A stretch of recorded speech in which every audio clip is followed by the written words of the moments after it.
Almighty God, by whom alone kings reign and princes decree justice, and from whom alone cometh all counsel, wisdom, and understanding, we thine unworthy servants here gathered together in thy name, do most humbly beseech thee to send down thy heavenly wisdom from above, to direct and guide us in all our consultations.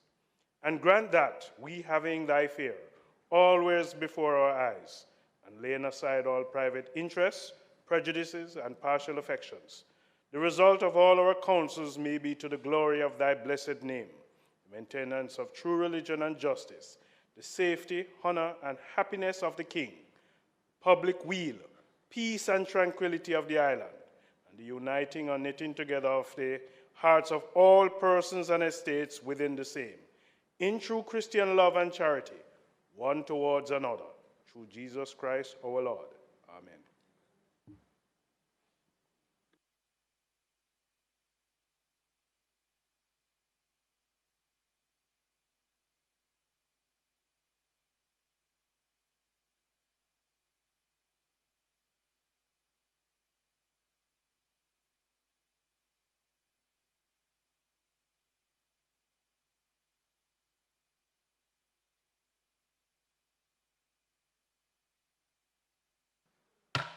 This meeting of the Honorable Senate for Friday, November 10, 2023 is called to order.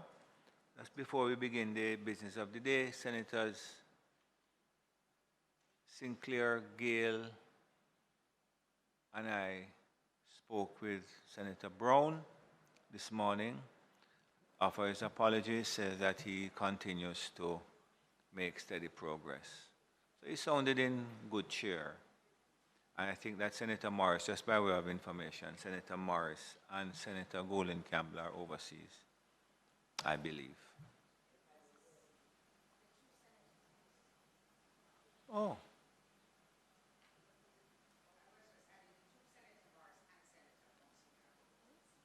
Okay. Thank you very much. Statements by ministers. Announcements. Thank you, Mr. President. Mr. President, today the State of the Nation debate will continue with contributions by Senator Charles Sinclair and Senator Damion Crawford. And we will also take on the agenda in public business the matter of the water resolution, which will be led by Minister Samuda. Minister Samuda has asked that we allow the State of the Nation to go first, although we would normally take Minister's business first. Thank you. Thank you very much. Ready? Yes, Senator Crawford, thank you. Thank you, Mr. President. Not just for today's opportunity, but for your excellent leadership of the Senate. And I'm sure your commitment to give me ample protection from someone that side that are intent on distracting me. Intent. I have made great effort to be great friends with the leader of opposition business for this reason. So, yes, I see that. Mr. President, Mr. President, I want to thank my speech writers behind me here. Who? No. They were saying, they were ensuring, yes, great protection. They were ensuring that I made mention of the unfortunate trend that has evolved for bomb threats to be sent to schools. Just today, 3 schools, including St. George's College, had to end the school because of what is becoming a sick joke of constant threats to the schools. What it has proven, Mr. President, is that the sanctity of education has been robbed from the society, removed. The appreciation for schools and unfortunately too, the appreciation for churches have been removed from our society and replaced with a culture of dunceness that cause for someone not to recognize the importance of allowing schools to continue, but to make a joke and hopefully, in their opinion, a name from doing such negative activities. Whoever, I would say, that scoundrel is, or whomever they are, I would add my voice to call upon them to cease and desist and to allow our children to work on their future and the improvement that is necessary. So, President, last year I gave a presentation called Code Red in Crisis. This year I would like to focus on some solutions, and so the name of the speech is From Crisis to Crimson: Solutions for Education Transformation in Jamaica. To set the context of this conversation, of course, we have to remind ourselves once again what is a crisis. And a crisis is defined as a difficult or dangerous time in which a solution is needed quickly. A difficult or dangerous time for which a solution is needed quickly. I mean, just what I said a second ago about a trend of bomb threats to schools is indeed evidence that a solution is needed quickly. There was once a time that a principal would automatically be the leader of the community because of the reverence people had for teacher. There was once a time that a teacher would have been revered within their space, and no parent. I remember when we were at school, parents said, "Save him, yeah," and that was it. Your mom would give teacher full authority over ensuring your development. Now we're watching the television news to hear fights among parents and the teachers, but even worse, fights among students and teachers. We are indeed at a time that is dangerous, and a solution is needed quickly. Indeed, a crisis is defined as a crucial stage or turning point in the course of something, and in this case, education, and requires immediate action, an event that occurs at a critical time. There should be no doubt in our minds that we are at that stage, that it's not only a problem, but indeed a crisis. Last year's presentation gave ample evidence of that crisis, and I'll reiterate just one of those examples that exist, which is the PEP results. In the PEP results from last year, 2022, it showed that proficiency, 49% of our children did not achieve proficiency in mathematics. So of every two, one was not proficient in mathematics. In science, 42.7% was not proficient. In social studies, 46.4% was not proficient. And in English language, this is 23% were not proficient at the 6th grade level. Indeed, the results are not very different for 2023, suggesting a continuation of the crisis. Mr. President, in the last PEP results, 11,581 of the students who took the PEP were not proficient in social studies. 11,581 did not achieve basic proficiency. In the sciences, 12,790 students in the cohort, not over the last 10 years. In 1 year of 34,000 in the cohort, 12,790 did not achieve basic proficiency, about 36%. For Language arts, 14,003 did not achieve minimum proficiency in language arts. And in mathematics, 15,374 did not achieve proficiency. Sometimes when we say 41% and 49%, we are not recognizing the realities that we are facing, that going into secondary school education, having ended 6th grade to enter 7th grade, 15,374 were not achieving basic proficiency in mathematics. And unfortunately, Mr. President, instead of acknowledging the crisis, the Ministry of Education has chosen to sell snake oil to the public by saying, and I quote, 57% scored in the proficient or highly proficient category in mathematics, when compared to 41% in 2019.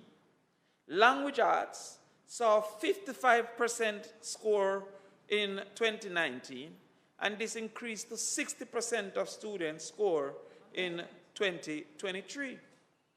Now, none of this is untrue, but I wondered to myself, why would the ministry choose to compare 2023 results with 2019? Why not 2022? Or why not 2021? So I went to dive into this understanding as to what is the reason that they may be focusing on a comparison with 2019 as versus 2022. So to mask the drop-off in the PEP results between 2022 and 2023, where in 2023, in particular in language arts, 14,000 students were not proficient in 2023, as versus 8,000 students in 2022.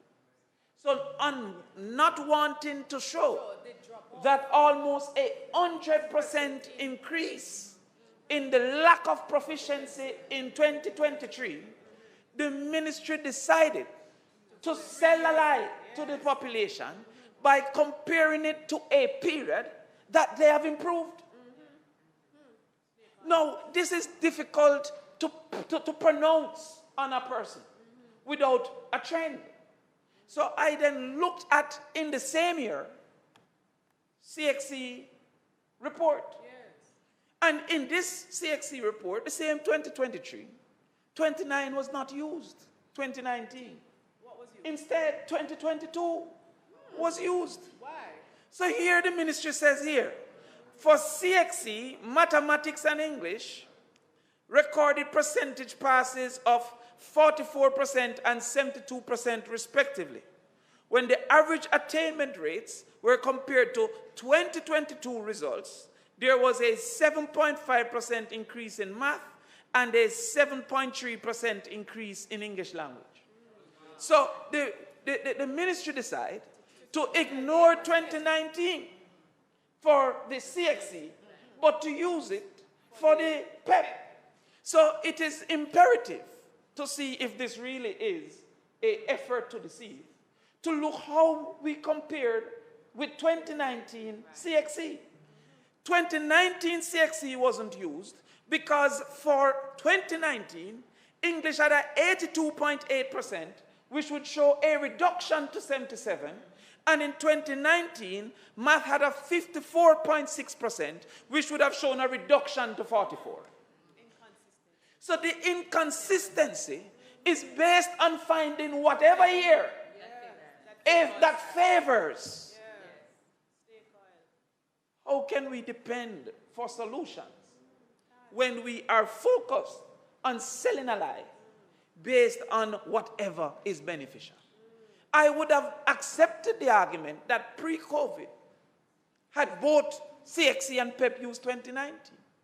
I would have still wondered why 2022 wasn't used, but I would have accepted a mistake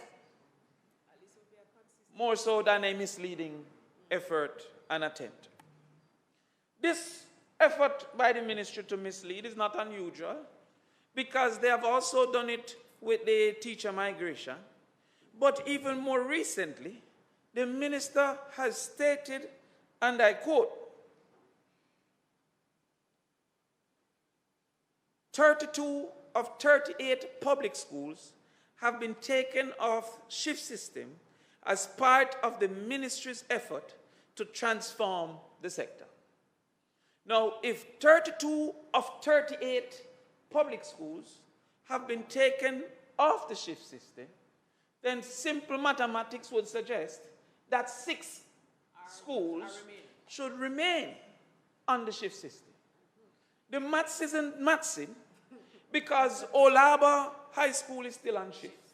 Spanish Town High School, Seaford High School, Port Antonio High School, Brownstown High School, St. James High School, Christiana, Jonathan Grant, Donald Quarry, Ocho Rios, Norman Manley, Cedric Titus, Exchange, Albertown, Green Island, Papine are all still on shift. So on what information could the ministry, in quoting the minister, state that 32 of 38 were removed, thereby leaving 6? I'm making this point because if you are not willing to accept the truth, then the solutions cannot be likely to be found. Indeed, if we were willing to accept the truth in PEP, then immediately we should try to understand the disparity that exists between the 4-grade literacy and PEP. Senator Fitzhenley, on average, 4-grade literacy is saying 85% literate. Then how it is that when we reach 2 years further, we're getting 48 and 41% not achieving proficiency. At this point, a ministry that accepts the truth will then seek to understand if it is a testing problem, or if it is an approach problem, or it is a teacher problem. But what would cause for what is satisfactory in 4th grade, the end of 4th grade, to become unsatisfactory in 2 years? But busy trying to find which year we should use. Busy trying to sell a lie. Indeed, the results show that for what is accepted to be an appreciable graduating status, what America will call it GED, we say it's 5 subjects including math and English. Senator Webby, in 2021, of the 36,748 students enrolled in 11th grade, only 6,323 received 5 subjects, including math and English. That is a 17.2%. Of the total 36,748, 6,323 received 5 subjects, including math and English. 30,000 did not. 30,000, 17.2%. 2020, 28.4%. 2019, 25.5%. 2018, 26.4%. 2017, 22.2%. At no time we get 30% achieving the required standard of 5 subjects, including math and English. If I should look at this here, of the 170 students that were in the 5-year cohort, only 42,000 received the necessary output that is necessary. This, indeed, is a failing education system where it is found by the World Bank that a child in Jamaica can expect to complete 11.4 years of education, but will have the quality of learning equivalent to 7.1 years. That though they have invested 11.4 years, their quality of learning is equivalent to if they had invested 7.1 years, given what the World Bank call a learning gap of 4.3 years. It goes further to say, according to the World Bank, a child born in Jamaica today will be 53% as productive when they grow up as they would have been if they enjoyed complete education and full health. This is World Bank saying that a child today in Jamaica is 53% productivity, losing 47% of their productivity. So, and I have always heard you, Senator Hill, about the productivity in the Jamaican context. I've always heard yourself saying that we need to improve on the productivity. And the World Bank is saying that there is a low-hanging fruit, that if they grow healthy and get adequate education, 47% is being left on the table if this investment was made. I don't want to answer yet. I want him up. So I don't want to answer it. I just talking to you. I just talking to you. Yes. So when we say from crisis to crimson, I use crimson because the color of Harvard is crimson. Yeah. I should have left him alone. I should have left him alone. But the color of Harvard. And I chose Harvard because we want an education system that has the reputation, the influence, the global acceptance that Harvard has. Unquestionable is the standard that they have in the education system. Indeed, when you go to my personal color is royalty. But the KC might be questioned by some bad mind people. But Harvard cannot be questioned any at all. Indeed, on the website it says, Harvard's reputation and influence make it a symbol of excellence in education, setting standards for academic achievement and contributing significantly to the advancement of knowledge and the development of future leaders in various fields. So when we say we want to move from crisis to crimson, we are saying that we want an education system unquestionable. It's in the red line. So can I have some water? Yes, it's getting me warm. So when we're searching for a solution, for more in-depth conversation on the problems, you can go to last year's presentation. But moving forward, the solution comes through the application of the impact logic. Now, the impact logic begins with an end in mind. Yes. What do we want at the end? Yes. And therefore, what we must do to get there at the end of this thing.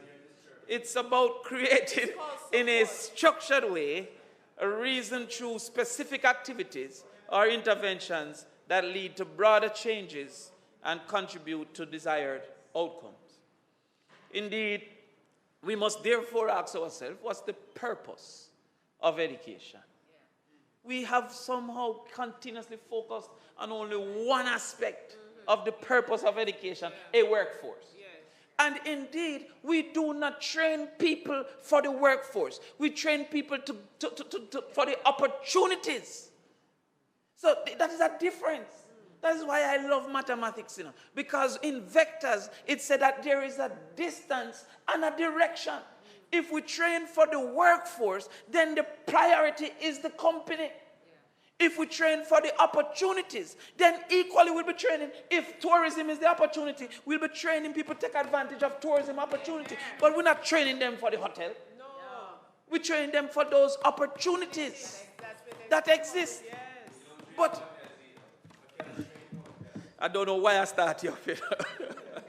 But you'll know that even the university have a degree in hotel management and tourism management. No. What we're saying is that there are people such as Talcott Parsons who argue that after the family, education takes over as the most important agent of socialization. So when we just focus on training for the workforce, not realizing that our education system from nursery to university should be training a citizen. Yes.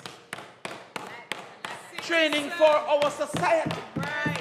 And therefore, from nursery to university, the schools are the focal socializing agent. They act as a bridge between the family and the wider society, teaching people how to navigate society. Yeah, man. That is what education You have should to be. agree with that. The national curriculum, therefore, should no longer center on just British values and individual needs, but instead should prepare people to survive in a globalized world. Yes. Indeed, it is listed within the sociology literature that functions of education include socialization, social placement, social and cultural innovation, indeed creating a workforce, creating social solidarity, and producing ideology. Yes. One of the reasons that we have lost our Jamaicanness, the Jamaicanness, what is Jamaican, Yes. is because our education system has reserved itself only to training a workforce than to reminding our citizenship of why we are what we are and how it works. To this extent, I'm going to suggest that the role of education is to transition an individual from youth to adulthood and by extension along what is called the maturity continuum. Stephen Covey. Stephen Covey says that along the maturity continuum, you start at dependence. It's like a baby. I speak to my little one, Tutus there. You have to lift her up every minute. Yes. Yes, he's a fan of Tutus. But from dependence, there's a transition throughout what we call youth to independence. And according to Stephen Covey, that the maturity continuum is that the first stage is to move from dependence to independence, but the societal benefit moves from independence to interdependence. So therefore, in your adulthood, you should be in a position that people can depend on you equally as you depend on them. We have created within our society a vast majority of dependence even after youth. That is why everybody wants to run a boat, but nobody wants to buy the groceries. Because they're all dependent. They haven't transitioned in their youth from dependence to independence, so that in their adulthood, they could contribute to interdependence. The synergies of a society is dependent upon our education system delivering independent adults. And not inter. What it is, in my mind, I believe, is an independent adult. And we have accepted that the period of youth is 30 years. In the society, we have said that youth ends at 30. We have said that children ends at 18. But youth ends at 30. So at the age of 30, I believe that a Jamaican should legitimately have an undergraduate degree or its equivalent. And I am looking at the good senator here because with the vocation somehow, the diminished vocation to its equivalent, like you cannot, why we can't at some point have a BSc in electrical? Why we act as if it can't be? Why we have it's like we try to separate it. So we say it's equivalent. But because I don't want the confusion that we are not accepting the trades, the mechanics, the levels that heart is carrying our people, right? We are saying equivalent to a degree. But a 30-year-old, in the main, we would be happy if by this time they have an undergraduate or its equivalent. Indeed, we would be happy, Senator Dan Webby, if at 30 he's 5% into his pension. Yes. Because we need to start to accept that duty, that from early we should start to recognize and contribute to a pension. Yes. Indeed, he should have access to health insurance, that by 30. And but by 30, because some is going to be a late starter. You understand? Senator Brian would tell that if the 10th grade, me never go on so good. Not all of us start early. Should have 10% ahead in home ownership. Don't mean him now have a home, but him at least have a little thing put on. Him can move to that percent. Should have gone through parental training. Yes. By the age of 30. The likelihood that they would be a parent is so high, but very little training. In fact, I read somewhere, Senator Braham, and you would know as a pastor, that to get married to another adult, you have to go through counseling. But to take on a baby, nothing. You just decide that you want one. And if you don't decide, yes, well, listen, I want protection, Mr. President.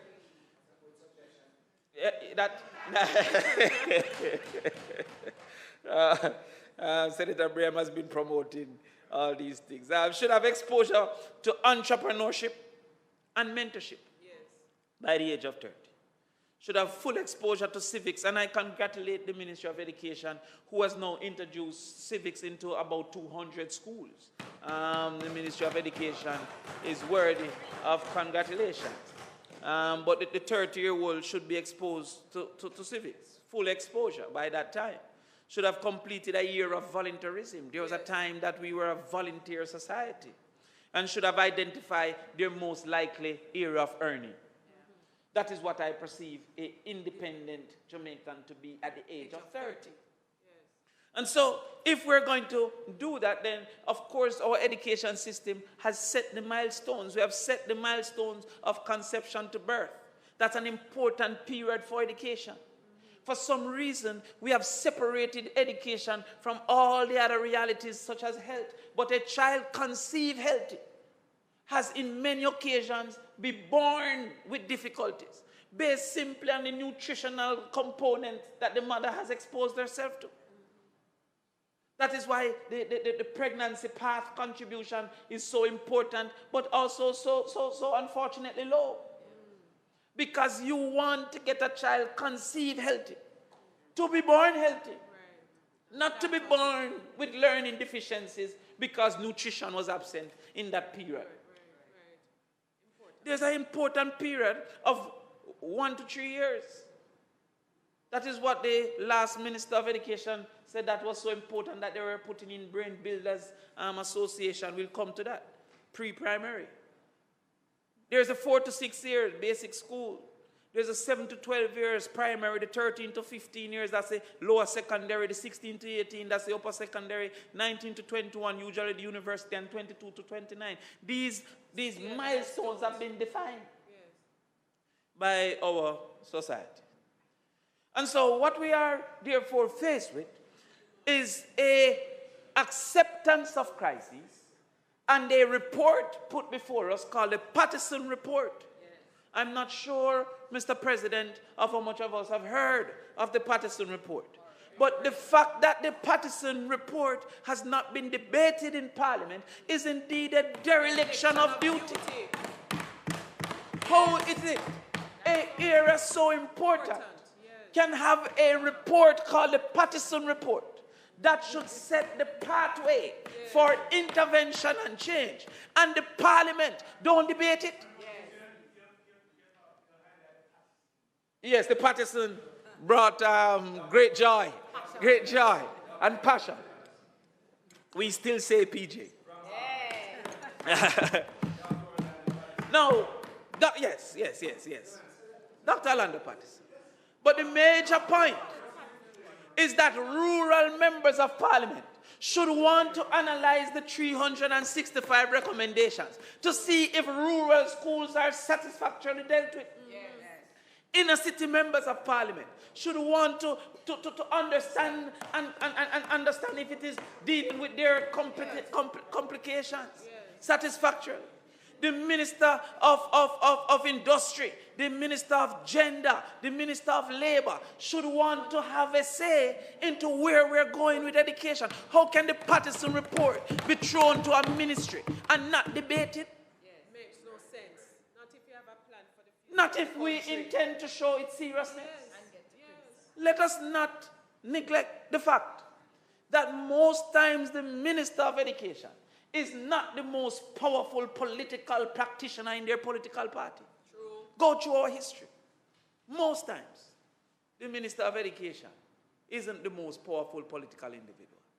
Therefore, the conviction of the Patterson report, if we accept, must be something that even a joint select committee should discuss. It cannot be passed on to EPAC and ESAT and Eli and all these people. It must be a factor that is debated in this parliament.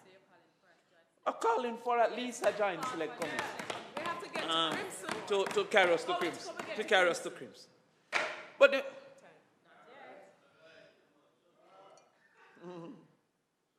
Mr. President, with permission to speak from speak from my own seat, I'm going to ask that in spite of everything, we extend the speaker's time until he's completed. thank you. Thank you. Thank The you, members my- will have heard the question. Those in favor? Aye. Against? I was hoping that would have been moved by my good friend. Please get her back here. So I will speak till the 2 o'clock, the 1:20, so that my leader of government business can give me a blight. Thank you, my colleagues. You know what, therefore, Mr. President, is the worst part of the Patterson report, in my opinion? Is that it's 98% similar to the Davis report. The Davis report that was in 2004 and the Patterson report that was in 2022 exposed almost the same problems in two reports. It shows that very little has changed and very little has been fixed between 2024 and 2022. I said to us in this house, 2004 and 2022. I said to us, that is 18 years. I said to us in this parliament, I said to us in this political game, I said to us in this government business, that it would be an unfortunate reality that in 2042 we have another report reflecting similar realities as this Patterson report. One of the realities that has been stated in both reports is the two-school system that exists. That we have a set of schools that are desired schools, and a set of schools, one of them, and a set of schools that are undesired schools. Just to make it sound better, we say traditional and non-traditional. But the truth is that there are desired schools and there are undesired schools.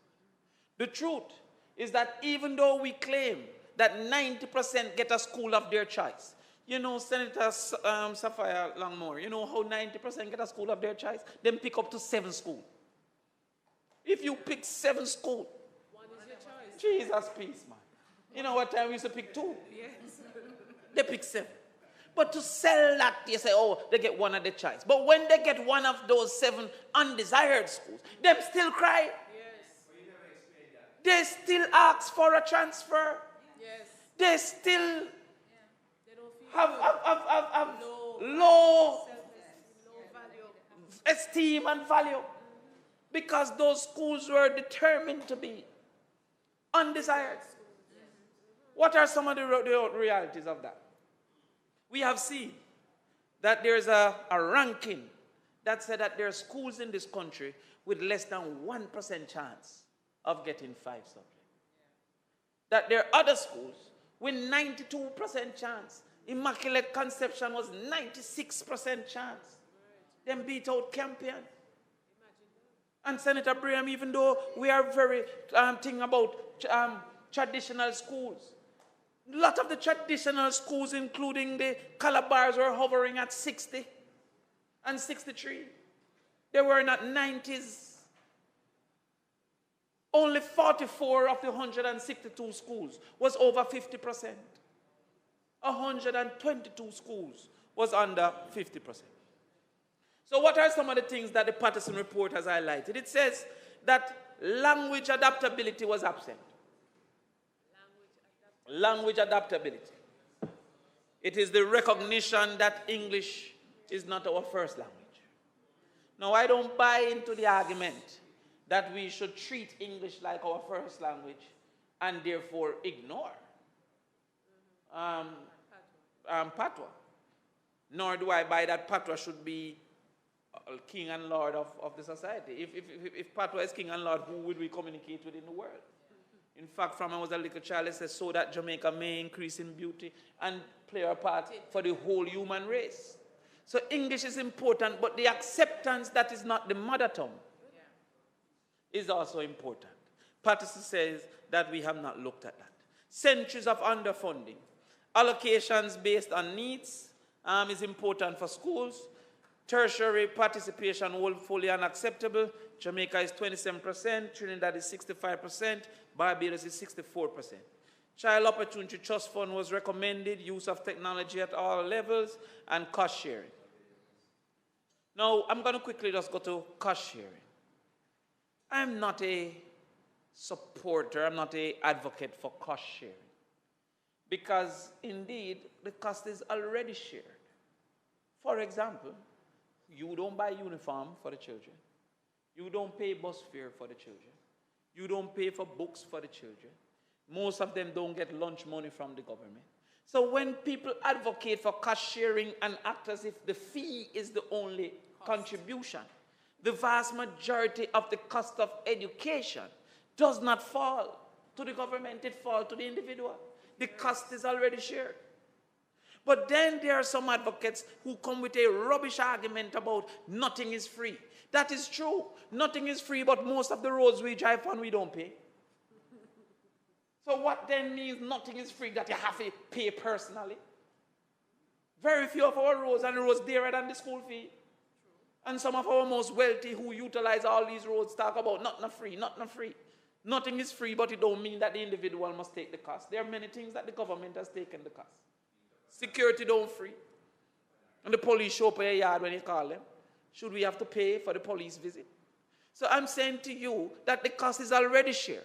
But if it is that we go to fee sharing, then all we're doing, in my opinion, is confirming the inequities within our education system. Because there are some schools that are better able to charge enough money than other schools. I've heard of schools, Senator Braham, 70,000 even now. What you call it? Auxiliary fees. Could Kingston High get 70,000 from anyone? No. So what would be the level of education at a school that get government 10,000 and charge 70,000 compared to a school that government get 10,000 and charge 3,000? You don't see that cost sharing simply allows for the desired school to be more desirable and the non-desired schools to be further undesirable. Not only for students, but also for teachers. You know, one of the biggest negative of the migration, is that if a school like KC lose 10, they go over to a school like Cloncurry and take 10. Because that teacher would have found it equally desirable for many cases to move to the schools that are more desirable. And so when we say, oh, KC has filled their 10, from where? Cloncurry has now been left with the bag, losing their 10. So when you say cost sharing, without talking about cost covering, that is the intent of our society, to cover the true cost of education. And if it's government must do it, government should do it. That's right. But the whole thing about cost sharing is, to me, an unfortunate reality. For centuries, our education has been underfunded. Any exposure to history would tell you that education was not a priority in our history. Slavery right through. And so therefore, when we did the research, it suggests that up to $8,000 per child for every $1,000 US spent, you get a 14 percentage points increase. Up to 8,000 US. So they say that it is an N curve that basically sees a continuous rise up to 8,000 and then it starts to decline with every additional at the margins. You don't get equal returns after 8,000. we are somewhere in the case of 1,100. The recommendation is that we get to that level of 8,000. Now, the 8,000 is in what you would call the developed countries. So therefore, what I did was to find a purchasing power parity. And in purchasing power parity, 8,000 in the US research would have been 3,500 in Jamaica's purchasing power parity. I'm using, this was 2021. And so, because we know we also have better teachers, better principals, better people, just give me 70% of that. You don't have to give me the full 100. Because our principal will take them and make fashion. But there are certain things that we must accept, that critical spending, without critical spending, it can't change. Without reasonable spending. We continue to say that we put 5% of our GDP. The majority is to pay the teachers. Senator Webby, if we had a budget for security, where the vast majority, over 80%, was to pay the police, and we have no car, we have no surveillance equipment, we have no police station improvement, we have nothing other than paying in the main the police, would we be satisfied with the security? No, we couldn't be. Could not be. Could not. In this case, no, this is not. Sorry? But that's the point we're making. In our teaching, in our education budget, the vast majority of the budget is for paying the teachers. Very little in contributing to the education delivery. Yes, that's the point. That is the point. And there is no other ministry that would be satisfied with that. So why should education be satisfied? But we are satisfied with that in education. No. You know, come on, people. So simplistic is the argument that a request for more than just the payment is a assumption that we're saying take away some payment. If the principal get the same 300,000 that the 300% the prime minister get, we wouldn't have a quarrel right now. But no, they would have taken it. But what we're saying is, I would hope that the recommendation for school-based allocation or school-specific allocation isn't carried to a simplistic nature of simply saying, Campion have more so them forget less from government. Or Casey alumni and Woolmer's alumni and Monroe alumni is strong, so they must get less from government. We cannot really be intending to put our education system on the whims and fancy of contributions of kindness. No. There must be a better strategy, a better formula, a better methodology for that understanding. Yes. And so I took the time to seek to design such a formula. Oh, that's what we're talking about. Design it, Damion. Teach them. On the principle. Huh? Yes, yes, no worry yourself. No worries. On the principle Talk to the people. that education outcomes is a function of student performance, student safety, student socialization, stakeholder satisfaction, and efficiency.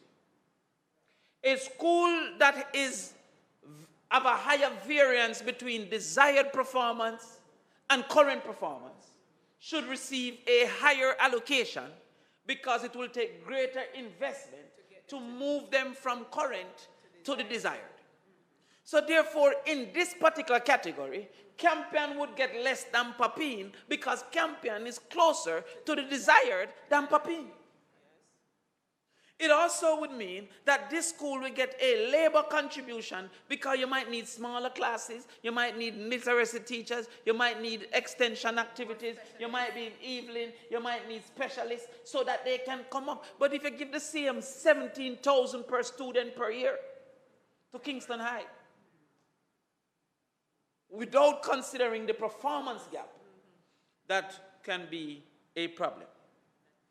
Indeed, we look at the safety Now, the safety is a function of a few things, including the plant size. It have nothing to do with a campion have more rich people. If campion have a bigger plant size, then it must get more money to secure a bigger plant size. Because at the end of the day, that fencing and all of that and security is dependent on the plant size.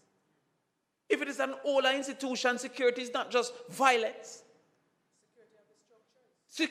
Then we don't hear about people down in Manchester falling off because the railing collapsed. We have some of our school over 100 years. They must then be considered for that safety. If they're in difficult, violent communities, then they must get a greater contribution. The probability becomes greater. It don't matter if it is a KC downtown. But as it relates to KC versus a school that is in a less difficult community, they should get more. So therefore, it's not a simple matter, oh, KC rich and Papine poor. They should get more. Then we move to socialization. We have to look at the school and the alternatives. For example, Arden High have over 15, I think it's 20 clubs and society. From Spanish club right back. There are some other schools that barely enter Manning Cup. Have nothing. What should be the consideration? And equally, what are the alternative socialization options that this community offers? Yes. We have some people that is in Phoenix Football Club while they're playing Manning Cup. They have an alternative to the school. Senator Golding, what are the alternatives to the ones at Donald Quarry? What are the alternatives to the ones at Denham Town? Casey might have alternative because our parents can afford different things. But I'm saying if there's no alternative, there should be a consideration.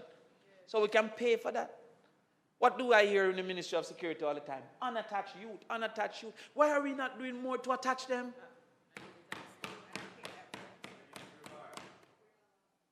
We are doing...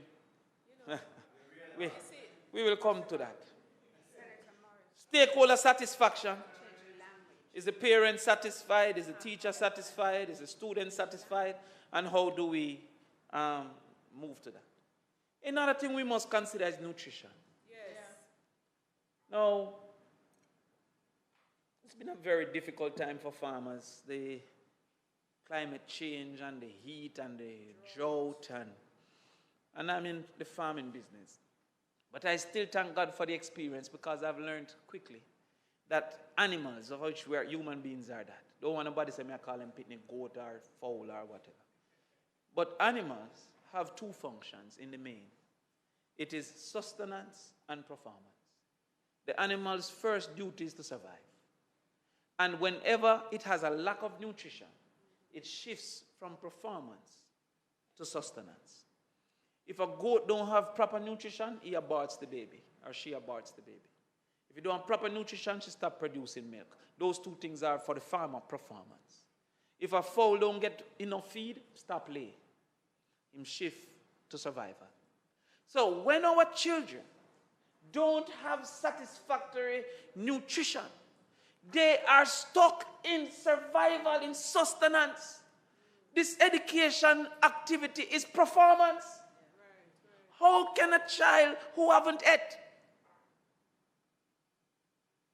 I went to a school downtown. Sometimes I don't want to embarrass the schools by calling their names.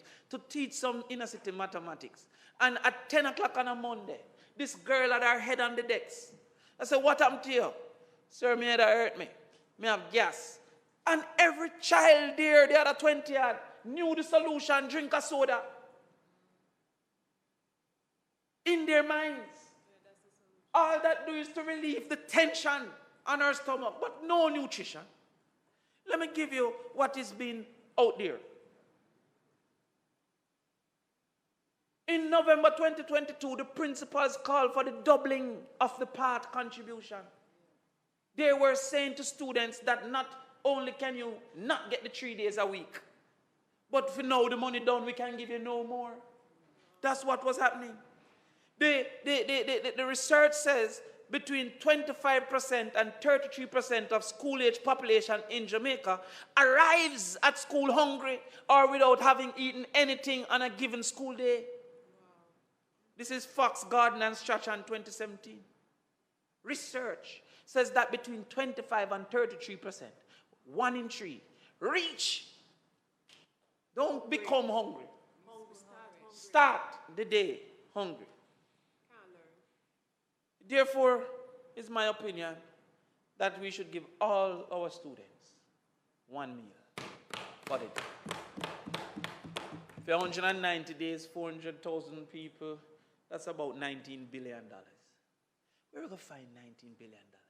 We're willing to pay 1% more GCT if that means we're going to feed our children. But if you don't feed them, no matter how the teacher great, no matter how the curriculum improve, no matter what, and there will be some among us especially supportive of the capitalist opinion that, yo, the one them who rich enough to get it and whatever mustn't get it. I know you write the news for a particular radio station, but my lead opinion is Senator calls for proper nutrition in schools. That is my Proper nutrition of our children. Now, let us tell you why we call for proper nutrition. The WHO and the FAO have long advocating for the use of school environment to promote healthy eating habits and lifestyle. The appeal to tackle nutritional status through school lies in the fact that schools provide a ready environment for reaching large groups of children and school community. According to the WHO, scientific evidence has long been established that the effectiveness of school-based intervention to change eating behavior and preventing overweight and obesity is important. This is from the government's nutritional policy. So this is not my opinion. That's why I'm not saying only for part program, because I'm saying all our children should be exposed to what is a nutritious diet. That is a requirement being called for by the WHO. Now, let us look quickly at early childhood, and I will be finishing up soon. Take your time. No, you go easy. Of the 2,676 early childhood institutions that have applied for registration, it is reported that only 408, or 15.2%, are identified as public institutions fully funded by government. What we have here is that only 15% of our early childhood institutions are government-provided institutions. The need spaces being provided by the Jamaican government lies in contravention of Section 13K of the Charter of Rights, which declares that it is the right of, and I quote, every child who is a citizen of Jamaica to publicly funded tuition in a public education institution at the pre-primary and primary levels. Senator Golden Campbell, I'm going to repeat this for your benefit. Section 13K of the Constitution, this is the Charter of Rights. It says it is the right of every child who is a citizen of Jamaica to publicly funded tuition in a public education institution at the pre-primary and primary level. Our current situation is that the government only has 15%. When the Charter rights say in a them have a right. Now how could 15% satisfy that right? We go further. There's a big thing being celebrated called Brain Builders. Brain Builders is supposed to be from 0 to 3-year-old. It has 6,000 spaces, less than 6,000 spaces. The age cohort is 105,000. That means a Brain Builders is less than 6% of the cohort, 0 to 3-year-old. And we have heard it a million times repeated. We are not going to be able to tinker and change the crimson. We have to make dramatic investment. Dramatic investment. And based on that Charter of Rights, Senator Golding, a legal luminary as you are, I have engaged some lawyers, and we are taking to court, seeking a declaration that the government of Jamaica, through its inability to construct adequate pre-primary institutions across the 14 parishes of Jamaica, abrogates, abridges, or infringes the guaranteed constitutional right or rights set out in the provisions of the Constitution, specified in respect to each provision or group of provisions in the Act.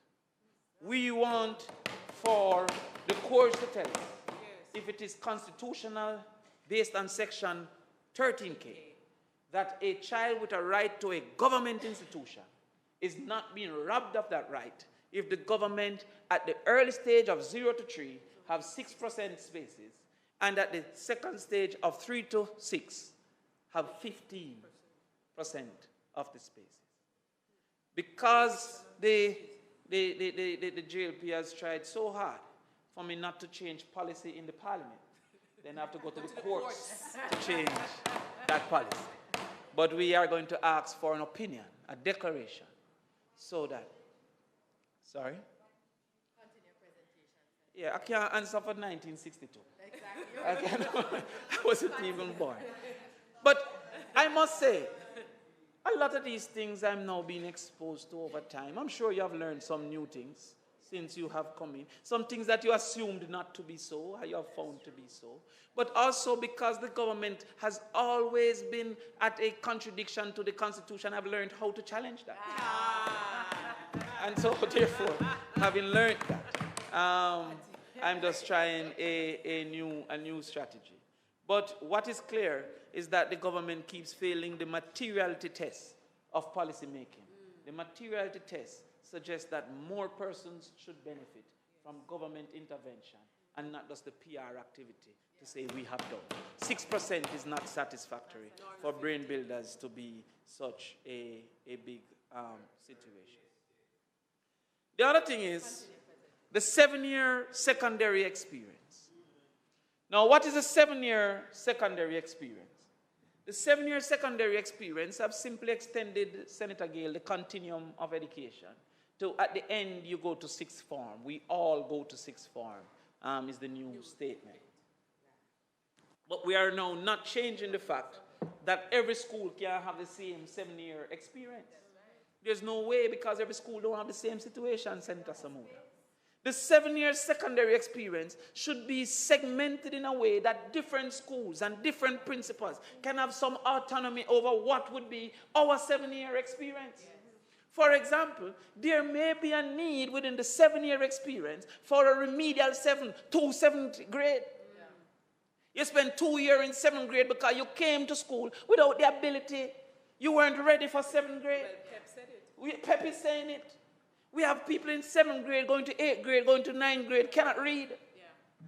Doing 13 subjects because 7th grade syllabus is the 13, exposure to all. Mm-hmm. You should be able, within that 7-year experience, to do a double 7th grade, a remedial 7th grade. Instead, you will just go through and then you go to 6th form. Within that 7-year experience, you might need some people to do a remedial 9th grade. People at Calabar was being expelled for not being able to keep up academically. He was in the top 12% at the age of 12, top 20% of the society. But by 9th grade, he might need greater intervention because puberty has taken him in a difficult way, because parental guidance might not be there, because he's exposed to ganja and all of these things, because let us not underestimate what our children are facing. So you might need that intervention of socialization at the 9th grade. Repeat and make we intervene on that level, because it's not a capacity situation. It's not a bad start situation. It's a circumstantial situation. What I agree with, however, is the vocational pathway. But the vocational pathway, in my opinion, isn't 6th form. It should start from 10th grade, that I choose that direction. And it's not, no, I have failed academics, so now me I got to do vocation. Because none of who in academics don't reach. Like who have done their vocations. I want everyone knows that I have a level 1 in a steel bending. I can build Martin. I went to Hart, you know. No. When I was MP, I carry my youth, them go hard, and I go to. I can make Martin, I can make Stirrup, I can make Callum, I can make Stiffner. They don't know these things, you know. Only me and you understand these things. You understand? Senator Webby, hand soft. You don't know about these. You don't know. You can't make a Stirrup. You understand? But I am telling you that we should not tell our children and our parents that vocation is second to, and therefore you go when you fail. We want a vocational pathway, 10th grade, 11th grade, 12th grade, 13th grade. When you finish, you're at level 4 and just go to level 5. And anyway, listen, Australia look them right now. Canada is looking for trained people right now. The United States is looking for trained people right now. I say, Here, we need to. and we too are look people too. But I also have so much confidence in the senator that I know, yes, we might have a carryover when we are over there. Don't switch over when we come over. You just stay. The rest don't can come over. You know? Senator Samuda, we talk over drinks if you want to stay. But what we're saying is this. The vocational pathway could be designed that a student leaves high school with a level 4 certification and then choose to do level 5 so that the hearts that are being overcrowded know, because they're going from 1, or it's 2 it start now, I hear it start at 2. But the schools could do that vocational pathway and not ask for the kids to come last before. The other thing is that we have now proposed 6 STEM schools, which is really extending the negativity of our education system, because all it means is the 6 champions. The 6 schools that the brightest will attend. And maximum the school is going to be 1,000 people, so that's 6,000 out of a cohort of 200,000 from first form to sixth form. I put it to you that maybe we should revisit that and do 6 GC Foster type STEM schools. You see, the GC Foster model has worked because every nook and cranny have a trained coach now. You go to primary champs, they have trained coaches. Because GC Foster turn out so much coach that the big schools can't take all, so they go all over now. If we want to take this STEM thing serious, I tell you that in a 5-year course, I can take who don't pass maths, take 2 years for teaching maths, take 3 years for teach him how to teach maths, and send him out. If we use the GC Foster model, we can improve STEM education much more by training the trainers than training 6,000 people of special performance in our area. And those 6 schools would definitely need boarding. Because if you put 6 schools and don't put boarding, then you're only putting it for those who are in proximity to the schools. So how is it going to be? It can't be. So I'm saying, why are we ignoring what GC Foster have achieved? Not only in track and field, but almost every area. So therefore, I'm proposing that we do that. Wrapping up, I'm proposing that we can have, maybe 45 or 50 there. The partisan report had 365. I took the time. So I'm taking the time to tell them about it. I don't agree with all things, some of these things, but they speak to guidance, they speak to violence, they speak to indiscipline. That can't be moving to crimson without talking about this is happening in the schools, the indiscipline. You don't read and look on the newspaper and look on the TV. Somebody stepped on a clerks and was hospitalized by being beaten by the individual whose clerks it was. We don't see a death at Kingston Technical because 2 children were fighting. We don't hear the constant complaints of indiscipline within our society, but coming out of our children in our schools. And violence. What we have? 1 guidance counselor to 700, 800 students. What we have? 1 dean of discipline to 1,000 students. If we look at the form teacher model and reimagine it, by making it no longer be a ragging for the new teacher, but to train the form teacher in guidance, levels of guidance, not equivalent to the guidance counselor, but in understanding and identifying certain things. We would have dramatically increased adult to children ratio in socialization and guidance. Every class of 40 have a form teacher.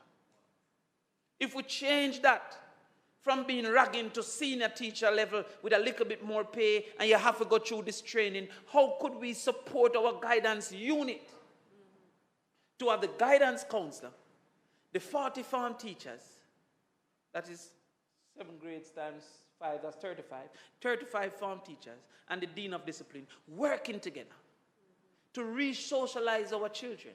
Because we have to do that. They are being exposed to constant negativity with no counter-argument. They're being told that a scammer make more than a university graduate, and that's a lie. The best scammer might make more than the worst graduate, but the average university graduate is making way more. If scamming was so lucrative, how come $2 million car is a car of choice? We then call it Crown, or I want to show them Senator Webby car. In fact, I want to show them Senator Webby plane. We need to get that counter arguments. We need to say, yeah, there are a few who are asleep. Oh, helicopter. Helicopter? Not a plane. If you buy a plane, whole heap of mackerel have to say if you buy a plane. But I want to show them a car at least. I want to show them Senator Fitzgerald Benz. Talk the truth now. Because the kids at 11 are only seeing the negative assumption that education does nothing, that there's sufferation surrounding it. It's undesirable. We need the counter arguments of people making $1 million a month, $2 million a month in real jobs, having gone to university. But we need that guidance counselor, that dean of the Department of Socialization, by rethinking how we treat form teachers to make them be a supporting staff to socialization and guidance. We need a department of volunteerism so that we can coordinate well-thinking Jamaicans. Yes. So that we can then do the Big Brother program. I don't know how we do a Big Brother program now. We have to go find the youth them, and we have to go find the people, and then we can't bother. A department of volunteerism would have coordinated what you ladies were talking about, a Big Sister program, so that we can actually take on some of these children and show them what life is, what man is. You know how much of them has never been exposed to a man? Real man. They grew up with granny and auntie and Riri as a boy. And when him go to school, his teacher is all girls again, women. He has no example to follow. A lot of what I have learned, nobody told me. I watched Senator Graham. I watched my father. And then I take it on. I never even know sometimes when I took it on. We need that. No, he has crossed over to that side.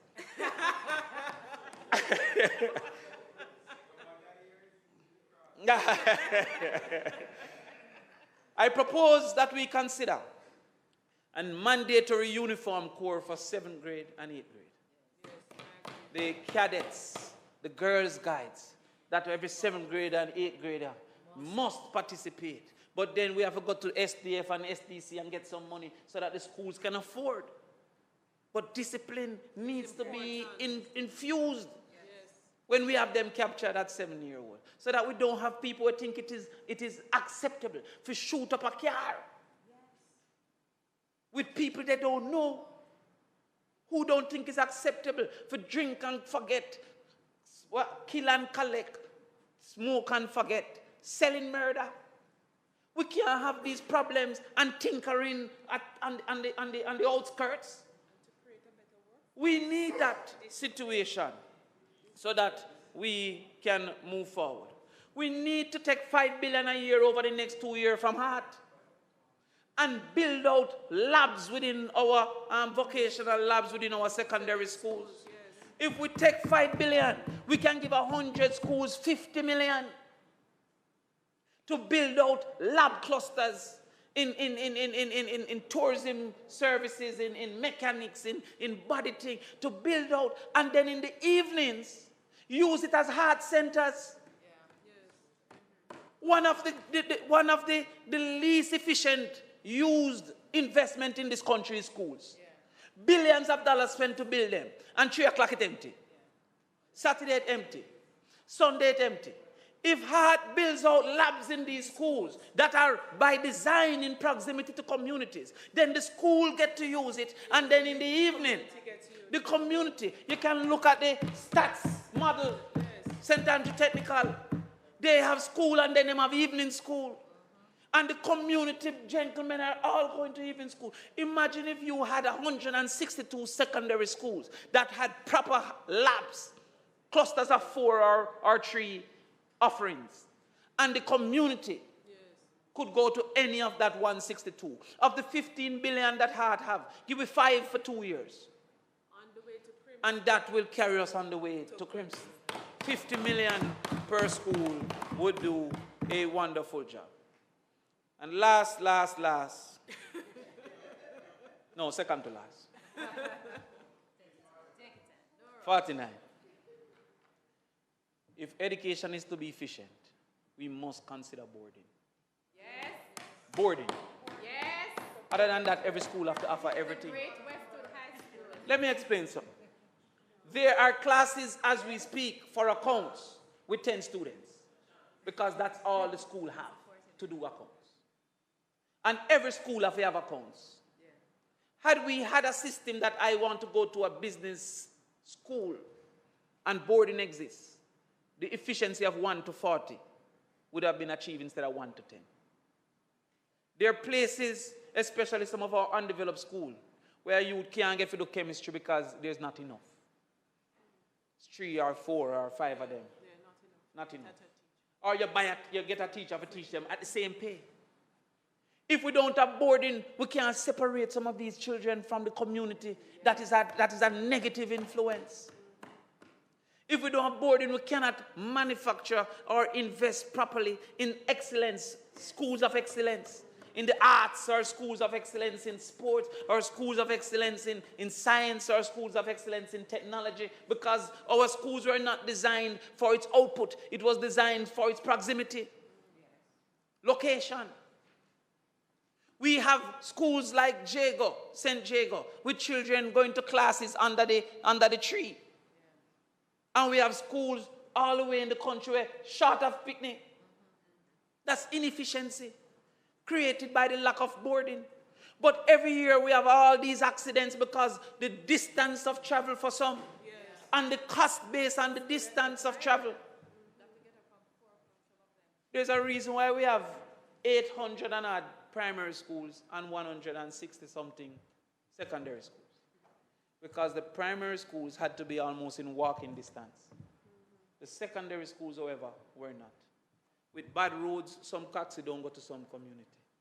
With distance from the school, because communities... Look on Westphalia, up in the hills of St. Andrew.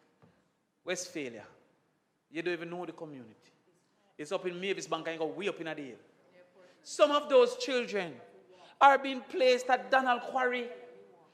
They have to come down to Mavis Bank, then take a bus come to Papine, then take a bus go downtown, then take a bus from downtown to Harborview. That is what is happening. I was not a supporter of the train system till the People's National Party and Mark Golding gave me the opportunity to go down into Linstead. There are so many children coming into Kingston from Linstead on the train so that they can go to Jago and KC and St. Hughes. On the train, and it's one trip. If you miss that, it's salt. The buses are taking 5 children only because those 5 is a lower fee. That is what our children are going through. I never knew it still exists. Because when we used to take bus before JUTC, and you run, go, a man licking your chest, no schoolers. You wouldn't remember that. You didn't have the Benz same time, eh? No, you never abandoned no schoolers time. Then to my hope and dream for the society. 1 degree per household. It is my dream that we take on as a commitment 1 degree per household. I'm saying that as an experience. The first degree in our household. Ransford Brian. First degree. And he guided and and encouraged and funded. How much are we now? 38? In my age group. And the ones after has also been funded. Tutus is coming, save up your money. All of them. I used to go to maths extra class funded by. But that opportunity, that understanding of how to approach study. When I lived with Senator Braham, and I lock off the light at 2, he comes out with a big law book. Turn on back the light, I start sleeping at light. He used to watch light. So I'll know me sleeping at light. But he knew how to succeed in education. That evidence is the 1 degree per household. Why Barbados have it? There's something going on the internet. The lady said she want her spot that them put on for her at the university, her child.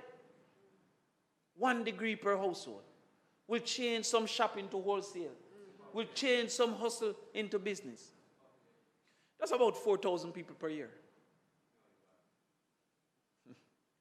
People like to say, what's the population like? More of us don't pay more tax than them. Right? What's the population in Jamaica who pay more tax because enough away?